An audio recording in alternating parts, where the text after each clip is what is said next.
السلام علیکم ناظرین، اس ایپیسوڈ کے آغاز میں آپ دیکھیں گے بادشاہ بادن، امیر منصور اور صلاح الدین ایک خیمے میں ہوتے ہیں۔ صلاح الدین کہتے ہیں ہم اسکلان لیے بغیر قیدیوں کو واپس نہیں کریں گے۔ جواباً بادشاہ کہتا ہے اسکلان دینا میرے بس میں نہیں، اس جگہ کو ٹیمپلرز نے لے لیا ہے۔ امیر منصور کہتا ہے تم جھوٹ بول رہے ہو، وہاں تم بادشاہ ہو، کیا تمہارا حکم نہیں چلتا؟ اتنے میں سلطان نور الدین زنگی خیمے میں داخل ہوتے ہیں۔ انہیں سلامت دیکھ کر صلاح الدین بہت خوش ہوتا ہے۔ سلطان بادن سے کہتے ہیں میری غیر موجودگی میں تم نے تلوار اٹھانے کی جرأت کیسے کی؟ جواباً بادشاہ کہتا ہے اسکلان والوں نے میری بہن کو پکڑ لیا، میں نے وہی کیا جو ضروری تھا۔ سلطان کہتے ہیں تم کیا سوچ کر معاہدہ کر رہے ہو، ہم وہی کریں گے جو ضروری ہوگا۔ یہ سن کر بادشاہ کہتا ہے میں قیدیوں کے بدلے اسکلان نہیں دے سکتا، لیکن میں اپنی بہن کے لیے معاہدہ کر سکتا ہوں۔ میں اپنی بہن کے بدلے حج کا راستہ چھوڑ دوں گا اور آپ اسکلان کے لیے استاد اعظم کو رکھ کر ٹیمپلرز کے ساتھ معاہدہ کر سکتے ہیں۔ جواباً سلطان کہتے ہیں یہ کافی نہیں ہے، تم وہ تمام قیدی جو تمہارے قبضے میں ہیں انہیں ہمارے حوالے کرو گے، ان میں منصور کا بیٹا بھی شامل ہے۔ یہ سن کر بادشاہ بادن کہتا ہے آپ بہت زیادہ کہہ رہے ہیں۔ اس پر امیر منصور بادشاہ بادن کی طرف بڑھتا ہے تو سلطان غصے سے کہتے ہیں دستور۔ سلطان کہتے ہیں میں شہزادی کو لے کر ذاتی طور پر قدس آؤں گا اور تم اسکلان میں موجود قیدیوں کو ہمارے حوالے کرو گے، ورنہ یہ رہا میدان اور یہ رہی تلوار۔ یہ سن کر بادشاہ کہتا ہے ٹھیک ہے، مجھے قبول ہے۔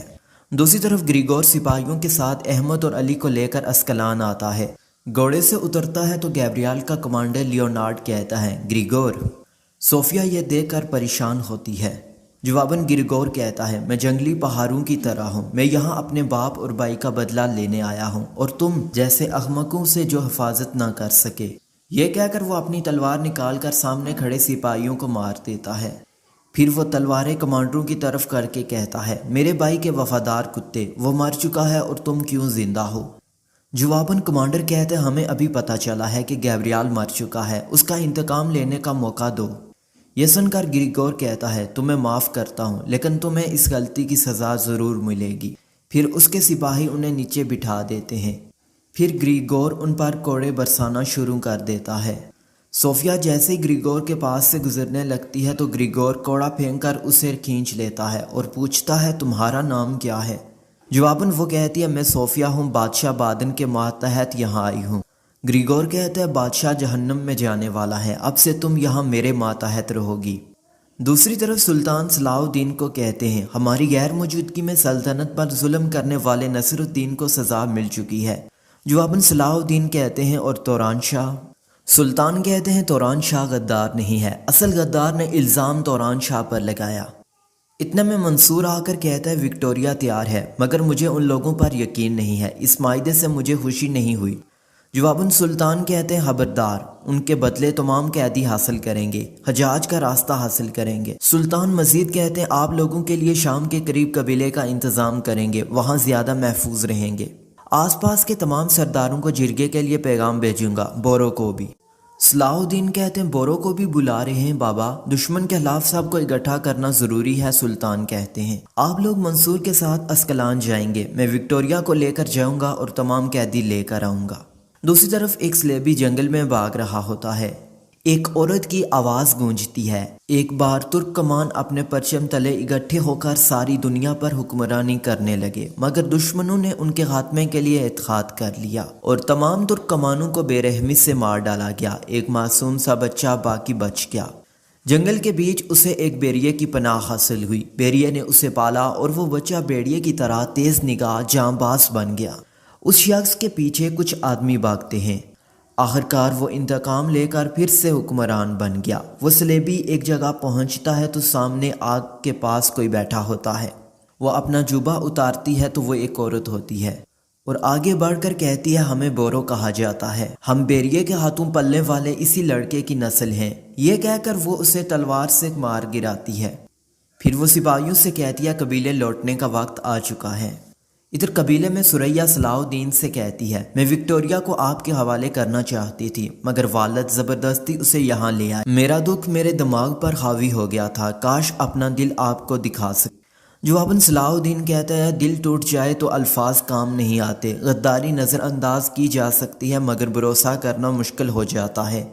یہ کہہ کر وہ چلے جاتے ہیں اور اپنے سپاہیوں سے کہتے ہیں احمد لوگوں کا کچھ پتہ چلا؟ پارس کہتا ہے ابھی تک کچھ نہیں پتہ چلا اور گیبریال کی لاش بھی نہیں ملی۔ صلاح الدین ایوبی کہتے ہیں ہم اسکلان جا کر قیدی لیں گے۔ دوسری طرف اسکلان قبیلے میں احمد اور علی پر تشدد کیا جا رہا ہوتا ہے۔ صوفیہ یہ دیکھ کر کافی غمگین ہوتی ہے۔ گریگور کہتا ہے کھانا کھاؤ صوفیہ، جواباً صوفیہ کہتی ہے بھوک نہیں ہے۔ گریگور کہتا ہے ان آوازوں سے تمہاری بھوک بڑھنی چاہیے۔ پھر صوفیہ جانے لگتی ہے تو وہ کہتا ہے بیٹھو۔ اتنے میں بادشاہ بادن وہاں آتا ہے۔ بادشاہ کا کمانڈر کہتا ہے شہنشاہ سے عزت سے پیش آئیں گریگور۔ جواباً گریگور کہتا ہے میں اپنے بھائی کی حفاظت نہ کرنے والے کسی بھی شخص کی عزت نہیں کرتا۔ بادشاہ کہتا ہے دفع ہو جاؤ میرے شہر سے، اب یہ جگہ صلیبیوں کے ماتحت ہے۔ جواباً گریگور کہتا ہے میرے بھائی کا مال میرا مال ہے، اس کے انتقام تک میں یہاں رہوں گا۔ بادشاہ کہتا ہے زنگیوں سے معاہدہ ہو چکا ہے، تمام قیدی ان کو واپس کرو۔ یہ سن کر وہ غصے سے کہتا ہے میرے بھائی کو مارنے والے ذلیلوں سے معاہدہ کر لیا؟ جواباً بادشاہ کہتا ہے بدلے میں اپنی بہن وکٹوریا لوں گا۔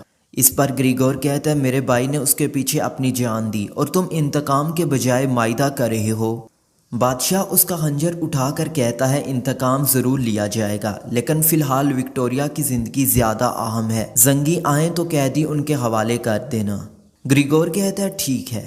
ادھر محل میں ریحانی نصر الدین سے جلا وطنی پر بات کرتا ہے۔ نصر الدین کہتا ہے ابھی کچھ ختم نہیں ہوا، تم نے چند سپاہیوں کا ذکر کیا تھا۔ جواباً ریحانی کہتا ہے وہ پوری فوج پر باری ہیں، کیوں پوچھ رہے ہیں آپ؟ نصر الدین کہتا ہے انہیں تیار رکھو، وہ ہمیں جلا وطنی کے سفر کے دوران بچائیں گے۔ ریحانی کہتا ہے سلطان آپ کے پیچھے جائے گا، فوج پر حملہ کروائیں گے کیا؟ نصر الدین کہتا ہے ایسا راز جانتا ہوں، اگر وہ سچ ثابت ہوا تو فوج سے بھی قیمتی پتہ ہاتھ لگ جائے گا اور پھر نور الدین کی سلطنت زمین بوس ہو جائے گی۔ دوسری طرف سلطان وکٹوریا کو لے کر قدس جاتے ہیں۔ لوگ سلطان کو دیکھ کر خوش ہوتے ہیں اور کہتے ہیں سلطان نور الدین زنگی آئے، لوگ ان کی طرف بڑھتے ہیں۔ ایک طرف بادشاہ بھی کھڑا ہوتا ہے۔ وکٹوریا کو دیکھ کر بادشاہ خوش ہوتا ہے۔ جواباً وکٹوریا کہتی ہے کاش میں بھی آپ جتنی خوش ہوتی، مگر میری اصل خوشی گیبریال کے انتقام کے پیچھے چھپی ہے۔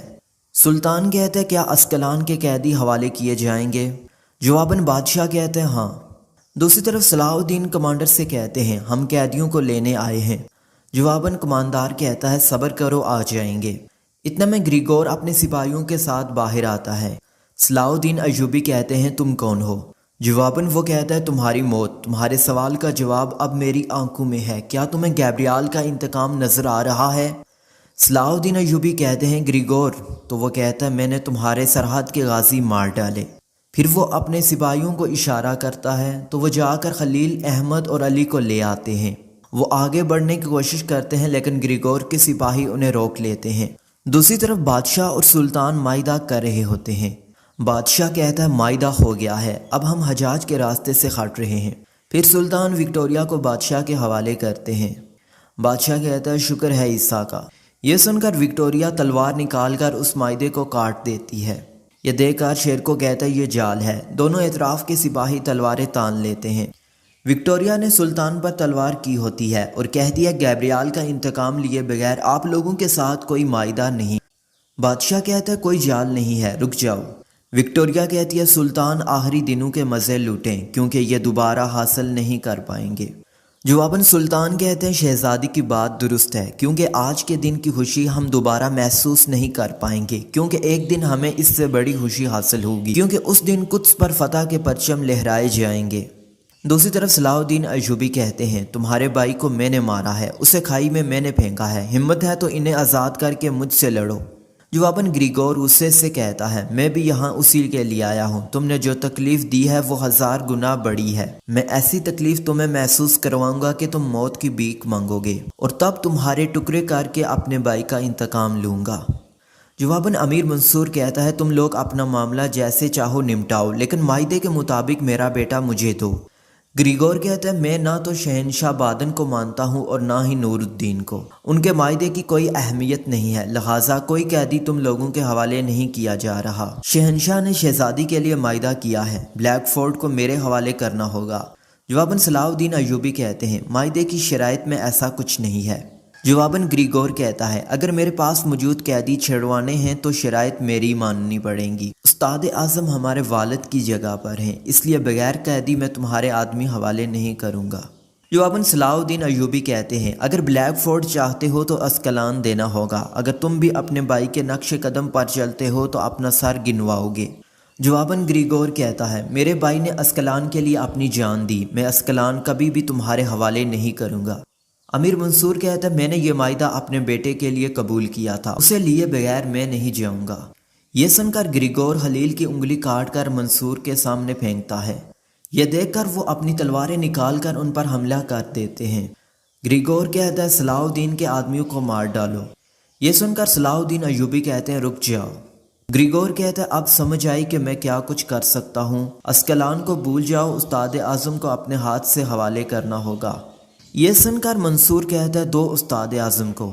احمد کہتا ہے ایسا مت کریں، ہم نے اسکلان کے لیے بہت کچھ کھویا ہے، بہت سی جانیں قربان کی ہیں۔ علی کہتا ہے ہم خوشی خوشی اپنی جان دیں گے، ہماری نہیں مقصد کی فکر کریں۔ یہ سن کر صلاح الدین ایوبی گریگور سے کہتے تمہارا بھائی پیچھے نہیں ہٹا، تمہارا شہنشاہ میرا کچھ بگاڑ نہ پایا، غدار مجھے روک نہیں پائے، میں پیچھے نہیں ہٹوں گا، قیدیوں کو آزاد کر کے اس جگہ کو تمہارے سر پر ماروں گا۔ جواباً گریگور کہتا ہماری جنگ میں بہت خون بہے گا لیکن میری تلوار انتقام کی تلوار ہے، استاد اعظم کے حوالے ہونے تک بہتا خون خشک نہیں ہوگا، اس جنگ کا خاتمہ تمہاری موت اور میرے انتقام پر ہوگی۔ دوسری طرف ایک ترک سردار اپنی تلوار تیز کر رہا ہوتا ہے، ایک عورت آ کر کہتی ہے کوتوبہ صاحب۔ جواباً وہ کہتا ہے عصمت بہن۔ عصمت کہتی ہے ہم نے قبیلے پر حملے کی تیاریوں میں مصروف سلیبیوں کو مار ڈالا، ان کے سربراہ کا سر بھی ساتھ لائے ہیں۔ جواباً وہ کہتا ہے تم نے دشمن کے مقابلے میں ہمارا سر فخر سے بلند کیا، تمہاری ہمت ہمیشہ جوان رہے۔ پھر وہ سپاہیوں کو بیچ کر کہتا ہے دشمن کے خلاف جنگ کا سوچتے ہی جرگے کا پروانہ آ گیا ہے، نور الدین زنگی نے بھیجا ہے۔ جواباً عصمت کہتی ہے سالوں پہلے کے اپنے عمل کو بھول کر ہمیں جرگے میں بلا رہا ہے، ہم سے زبردستی مشق لیا اور اب وہ دوستی کا سوچ رہا ہے۔ جواباً کوتوبہ کہتا ہے سرداروں کو اکٹھا کر کے ایک کرنے کا ارادہ ہے۔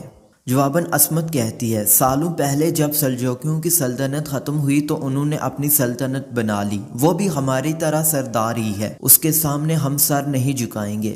جواباً کوتوبہ کہتا ہے اس کا مقصد اتحاد نہیں ہے، وہ ہم سب پر حکمرانی کر کے مزید طاقتور ہونا چاہتا ہے۔ جواباً عصمت کہتی ہے پھر اس کے جال میں مت جائیں۔ یہ سن کر اس کا بھائی کچھ سوچنے لگ جاتا ہے۔ ناظرین یہاں پر یہ ایپیسوڈ ختم ہو جاتی ہے۔ اگر آپ کو ہماری ویڈیو اچھی لگی ویڈیو کو لائک کریں، چینل کو سبسکرائب اور کمنٹ باکس میں